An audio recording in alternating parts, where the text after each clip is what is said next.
kita ada ya mungkin nanti kita menjawabkan.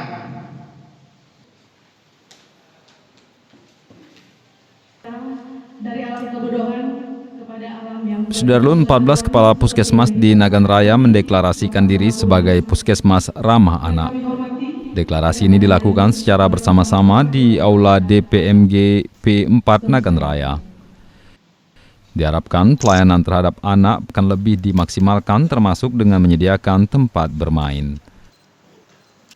Pada kesempatan ini juga dilakukan penandatanganan dalam rangka mendukung Nagan Raya menjadi salah satu kabupaten layak anak di Aceh. Membentuk ya, memberikan pelayanan di puskesmas itu pelayanan yang ramah anak.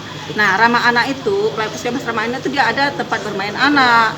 Terusnya kemudian memprioritaskan kalau memang habis berobat memprioritaskan pengobatan dan tidak berlaku antrian bagi anak-anak dengan adanya membentuk poli anak istilah poli anak. Memang ada poli anak untuk khusus pelayanan anak. Dari Sukamakmur, Rizwan, Serambion TV.